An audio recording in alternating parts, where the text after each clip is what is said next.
Ganito pa nga rin yung itsura ng lababo ko at hindi ko pa talaga naaayos yung mga nakalagay dyan. Dahil ate, meron pa nga akong binabalak dyan at finally magagawa ko na nga rin ngayon. Pero syempre, bago ngayon, hi, hello, welcome to my vlog. Sorry na nga kung ngayon lang ako nakapag-upload dahil naban nga ako sa kaka-reply sa mga comments. Pero eto, ngayon okay na nga kaya nga may upload na tayo. Bali, nag-order nga ako ng ganito at inantay ko lang talagang dumating bago ko nga ipagbabalik yung mga nakalagay dito sa lababo. May mga spacing na kasi dyan na nakikita nga yung hollow block sa likod. At ito na nga lang naisip ko na paraan para nga matakpan yun. Hindi ko talaga sure kung babagay nga to dito. Pero malalaman naman natin yan mamaya pag natapos na. Dito nga sa itaas, dinoble ko nga ng lagay dahil meron pa nga nakikita na hollow blocks. Self-adhesive na nga rin yung nabili ko na ganito. Kaya nga ayan, ididikit ko na lang talaga. 2 inches na nga rin yung lapad na in-order ko para nga sakto sa mga butas. Pero ate, nagkamali nga ako ng pagdidikit nung una kaya ayan, inulit ko talaga. Tapos pagtanggal ko nga nung unang nadikit ko, sumama nga yung ibang wallpaper. Kaya ayan, kailangan talagang doblehin yung paglalagay. Ang bala ko talaga yung itaas nga lang yung lalagyan ko pero nadamay na nga yung mga gilid ate. Sinubukan ko lang naman at kung hindi naman bumagay, pwede ko namang tanggalin. Pero kung sa tingin nyo hindi nga siya bumagay, naku suggest naman kayo nang sa tingin nyo babagay dito. Yung mga wallpaper nga dyan sa paligid, bala ko talagang palitan yan para nga mas mangibabaw itong itsura ng lababo ko ngayon. Pero hanggang ngayon, nag-iisip pa nga rin ako ng ipapalit. Kaya nga kung may alam kayo dyan, suggest din kayo. Pero ha, kahit hindi pa nga ako natatapos dito sa ginagawa ko, nabuka na nga syala itong kusina ko. Na para bang, huy, bakit may pagod?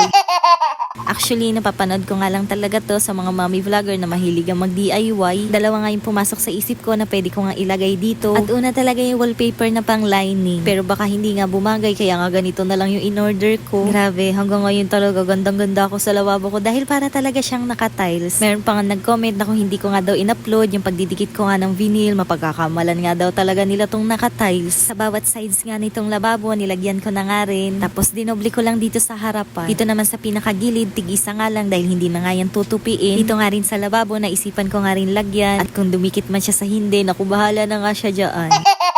Meron kasi nag-suggest na lagyan ko nga raw ng caulking tape dito. Na-try ko na kasi yun dati pero natatanggal nga. Pero siguro kapag gagamitan ko nga ng extra pandikit, pwede naman. Kaya kung hindi man magtagal tong nilalagay ko nga na gold dito sa gilid ng lababo, yun na nga lang din yung bala ko na ilagay. Try ko lang muna to, wala namang masama, diba?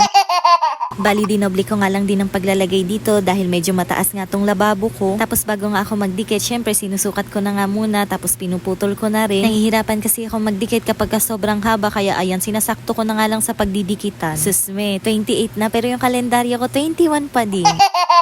Dito nga sa bandang gripo, isa nga lang yung nilagay ko dahil medyo mababa nga lang dito. Tapos ginagamitan ko nga nung kamay ng gunting para nga ma-press ng maigi. Akala ko nga okay na yung ganyan pero napansin ko nga sa video na parang merong kulang. At pinag-iisipan ko nga kung lalagyan ko nga rin yung mga gilid na yan. Pero sabi ko dahil nagdidikit na din naman ako, lalagyan ko na nga rin. At ere na nga yung sinasabi ko sa inyong kulang, hindi ko pala nalagyan sa banda dito. Ate, lahat ng sides meron kaya nung nag-video talaga ako, parang kulang talaga. Anyways, ayan, sabi ko nga sa inyo, lalagyan ko na nga rin yung mga gilid dito.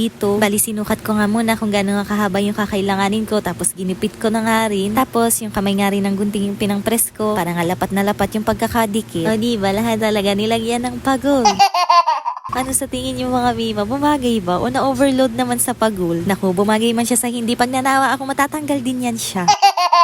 Ate, sobrang haba nga nang na-order ko na ganito kaya parang lalagyan ko na rin yun sa TV ko. Sabi kasi nila nakaka-attract nga ng swerte yung mga pagol. Pero syempre kung hindi mo sasamahan ng sipag at tiyaga, walang mangyayari sa'yo, oo. Oh, ayan, natapos din. Ano sa tingin niyo mga mima? Gumanda ba? Pero sa mata ko parang okay naman siya. Pero kung hindi, pwede ko naman yan tanggalin. Nasa inyo ang desisyon. Hala, hindi! Yung pag-aayos ko nga ng mga gamit dito sa kusina, bukas na nga lang dahil medyo mahaba nga na naman tong video na to.